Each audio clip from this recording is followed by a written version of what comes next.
We're here today for an important briefing to update you on the ongoing preparations for our parliamentary elections scheduled for this Thursday, January 11th, 2024. I want to begin by expressing my appreciation for the representatives from the Civil Registry, GEBE, and KPSM who are with me here today. Their tireless and often unseen efforts play a fundamental role in ensuring the smooth functioning of our electoral process. The Civil Registry in particular has been instrumental in all aspects on our road towards Election Day. The collaboration and dedication of KPSM in supporting the security aspects of the elections are equally commendable and vital. The Central Voting Bureau is committed to upholding the integrity and efficiency of these elections. To date, we've validated the list of 8 political parties, introducing 129 candidates aspiring for a place in Parliament. In addition to overseeing the ballot printing process, our preparations for the upcoming elections encompass a wide range of activities, all planned to ensure a smooth and trustworthy voting experience when the polls open at 8 a.m. on Thursday. The preparation of the polling stations is underway, with each location being equipped with the necessary materials and facilities to accommodate voters. This includes setting up secure ballot boxes, ensuring adequate privacy in the voting booths, and providing clear signage for voters. Another crucial part of our preparation has been the training of polling station members. These individuals have been trained in the electoral process, including the handling of ballots, managing voter flow, and ensuring adherence to voting protocols. This training is designed to equip them with the knowledge and skills needed to address any questions or concerns from voters on the day of the elections. In summary, every aspect of the election, from the ballots to the polling stations and the training of staff, is being carefully managed to ensure that we are fully prepared. Our goal is to provide a seamless and transparent process, inspiring confidence in the democratic system of St. Martin. We're committed to ensuring that every eligible voter can cast their vote with trust and integrity and efficiency of the electoral process. Furthermore, we're adapting to new changes this year. The legislated removal of the curtain from the voting booths is being implemented with careful consideration to ensure that the confidentiality of the voter's choice is maintained, while also adhering to contemporary standards of transparency and accessibility. We thank the relevant stakeholders for working together with us to ensure that these standards are met, while also protecting an individual's right to vote in secrecy. We will continue in the following days with our responsibilities in facilitating a fair and transparent election. The Central Voting Bureau remains committed to upholding the democratic principles that are the foundation of our society in St. Martin. We look forward to a successful election and appreciate the support and cooperation of the community in this essential democratic exercise.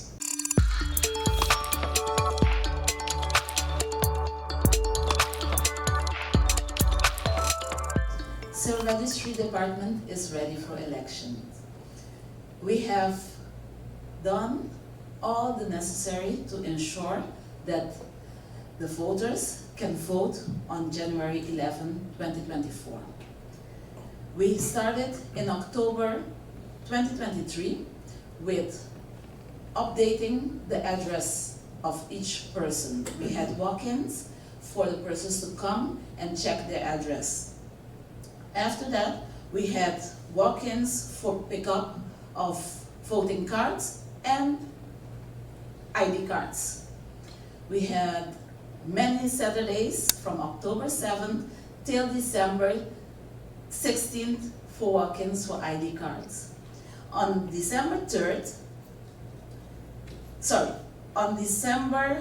November 24th, we started with distribution of voting cards until December 1st, 2023. There, 3,074 persons collected their voting card at the Government Administration Building. On December 3rd, 2023, we delivered 19,479 voting cards to the post office. On December 27th, 2023, we received 1,235 voting cards back from the post office. From January 3rd till January 6th, 2024, we had walk-ins to collect voting cards. There, we issued 350 duplicates. These were not regular pickups from the voting cards that we received back. These were duplicates printed. From the ones that we got back from the post office, we had 28 that was collected from the cards. So right now, we have 1,207 cards to deliver. Unfortunately, we couldn't assist persons during this week because we had to engage ourselves in preparation for the election. So yesterday we had some persons come in to collect voting cards while that was not on our schedule to do such. Tomorrow, Wednesday, from 8:30 a.m. till 12, we will have walk-in for pickup of voting cards. Don't forget, the registry has their regular working schedule as well. Please have patience with our staff. On Thursday, January 11, 2024, we will be open at the Civil Registry Department only for voting purposes. So if someone needs to get a voting card, they can still come to the Civil Registry Department for the voting card. Also, we will recommend everyone not to go to voting polling stations to get voting cards there. Please come to the government building until 6 p.m. If after 6 p.m. you were not able to get your voting card, you can go to the polling stations where the members can make a duplicate. The reason for us asking the voters not to go before to the polling station and ask duplicate is because it is a tedious work and it will hold up the lines and making a long line of waiting for you to cast your vote. So please, if possible, come tomorrow or Thursday during the day at the Civil Registry Department to get your voting card. We will be till 6 p.m. open, and the voting stations will be till 8, so between 6 and 8 they will provide a duplicate card at the polling stations. Hope to have informed you sufficient. Thank you.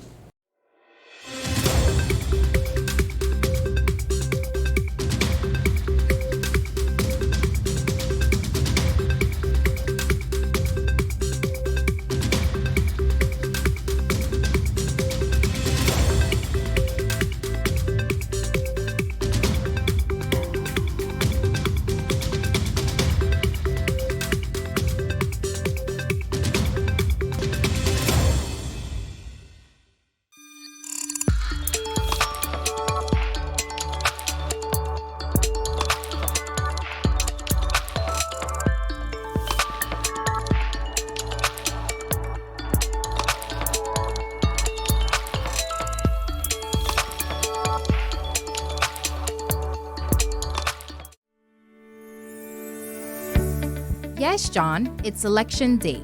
Your first election, no need to worry. Today, I will show you the proper steps on how to vote. Don't forget to walk with a valid form of identification and your voting card. When you get to the front of the line, hand the chairperson your ID and voting card.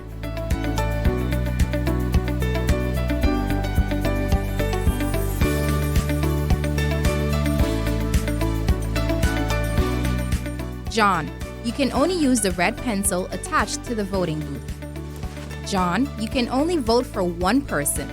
Let the chairperson know you made a mistake. They will hand you another ballot.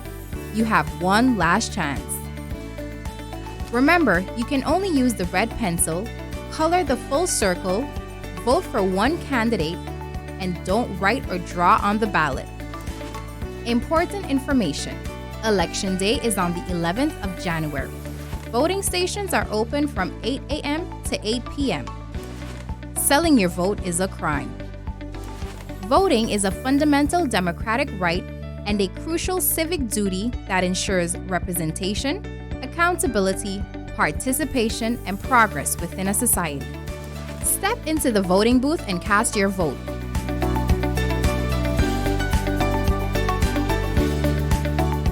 When you are done, place the ballot in the bin.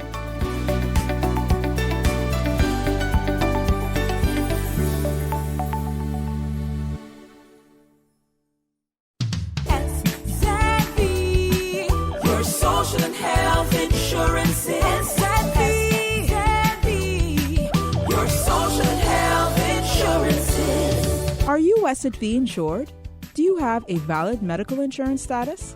SXM is cardless. Request your My SXM account today and enter the virtual office of SXM. Go to sxv.sx and sign up now. Your social and health insurances.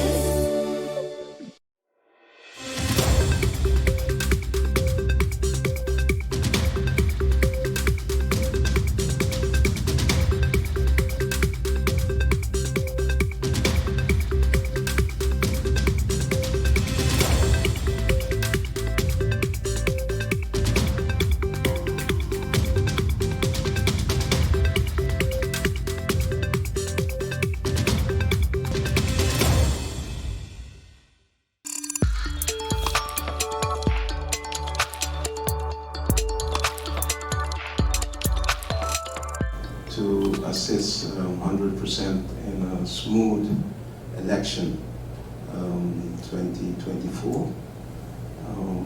With this, I also need to put a focus on that day. There's not only election, so we will have the normal functioning of Country St. Martin ongoing, with the example of 4 of the biggest cruise ships that visit us will be in port.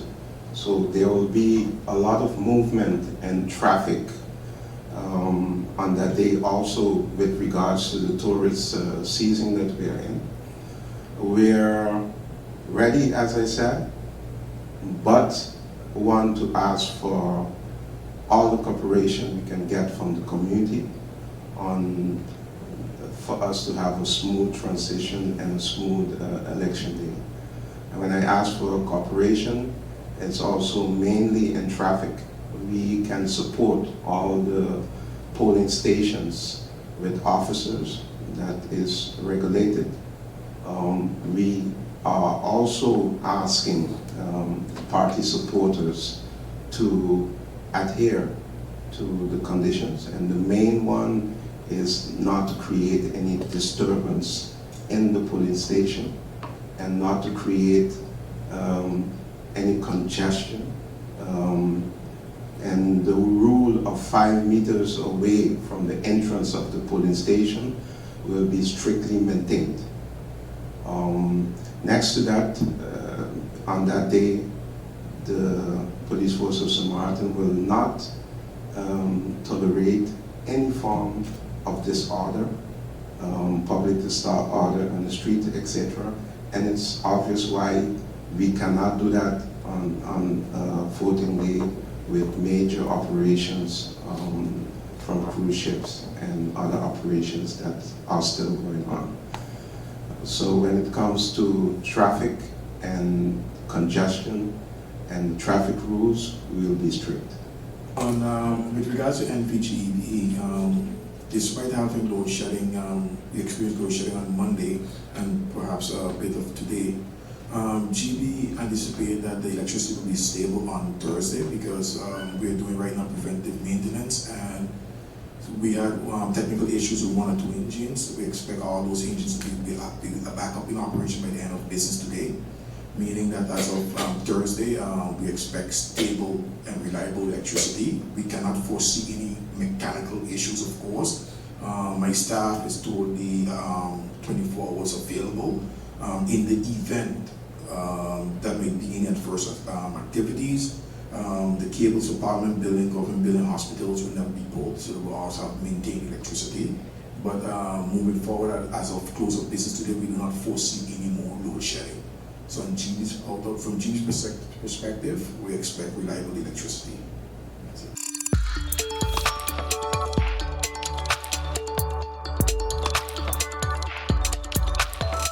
I do have several questions. The first one, I'm not sure which of the parties would be able to answer it, but I would like to get an indication as to what is the total cost of our election, of the 2024 election, and how will this cost be applied? Where will it be applied?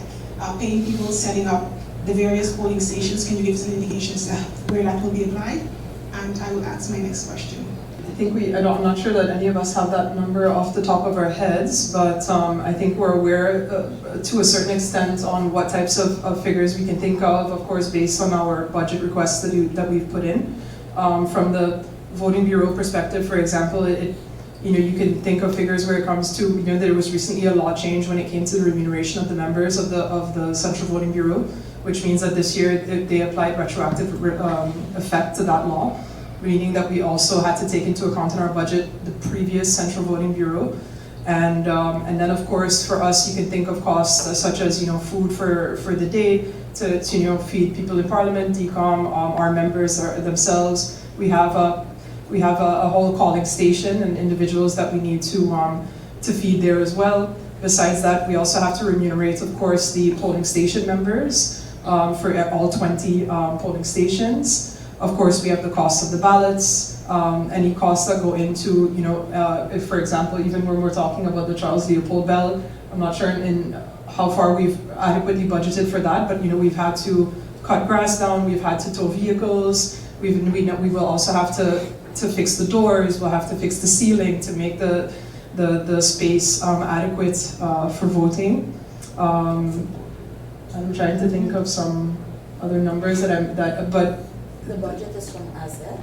yes, so of course, that's Kathy was just adding that the budget for elections falls under the Ministry of General Affairs. So it's all budgeted within there, based on, of course, our requests. So we're given a portion that we, kind of maintain, and we do our best to really run a tight and efficient election with very minimal resources, to be honest. And that the same goes for the civil registry. We're really kind of nickel and diming to get things done, but I don't know if I'm not sure that I'm brave enough to throw out a number, but I have one in my head, and you might have a better one. So. Okay, every year, the Ministry of General Affairs put an amount on the budget for election. Of course, it's not every year we have election, but we have to take that in consideration. I believe the total per year is 200,000 guilders we have on a budget reserve for election. Of course, if we don't use it, it will stay there until the year of election. Yes, there's quite some cost if you think on 100 persons for polling station and the ballots, as Ms. Declan just said. We have all different little things that we have to add up, phones we have to arrange, all the polling stations. Some of them cost more money than others because we are thinking of places as Hope Estate, Butte Hotel, all those places we have to pay. It's not a free location. And I think you can sum up the 4 years that we have the budget that we use that type of amount for election, more or less.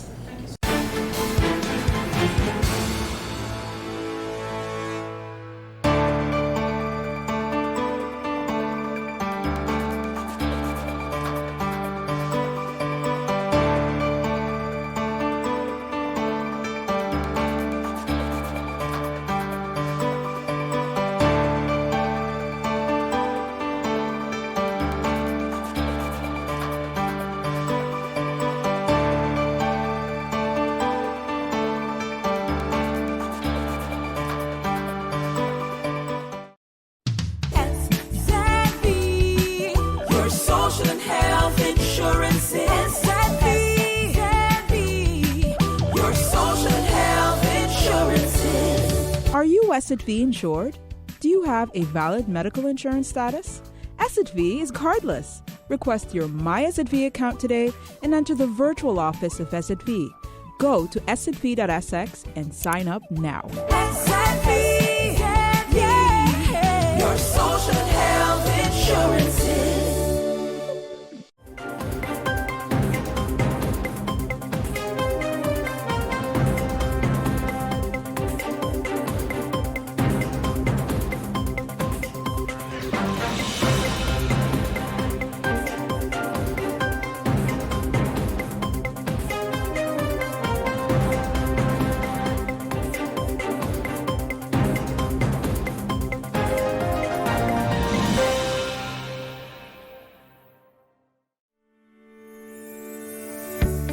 Yes, John, it's election day. Your first election, no need to worry. Today, I will show you the proper steps on how to vote. Don't forget to walk with a valid form of identification and your voting card. When you get to the front of the line, hand the chairperson your ID and voting card.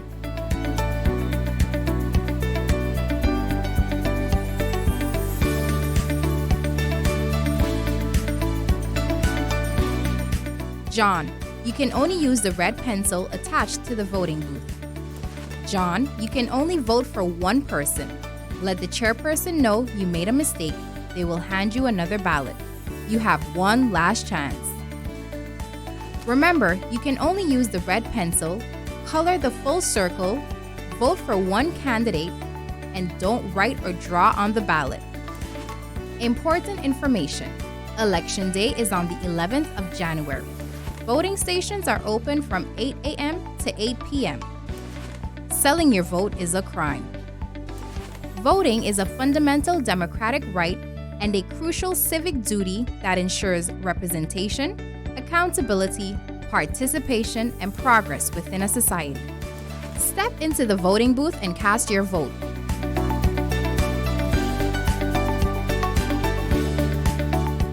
When you are done, place the ballot in the bin.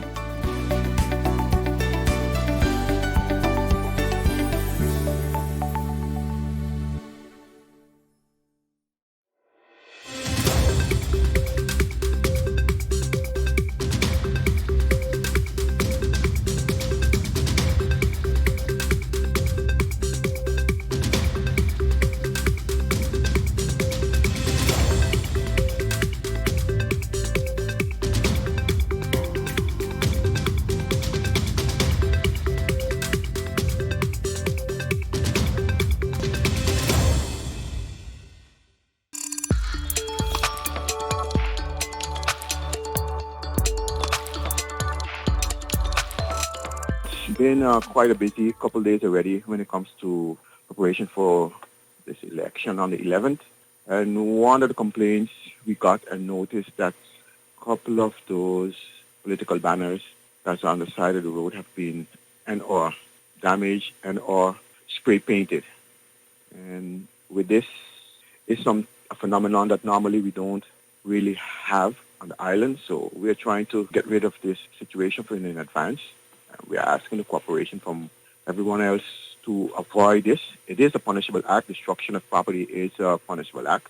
And we request those who are engaged in this to adhere and stop. Remember, everybody had the right to vote and the right to be voted for. This you're saying is a punishable act by law, Inspector. How do you punish if you don't have or have not been able to at least get any complaints pointing directly to an individual who might or may have been involved in such act? It is.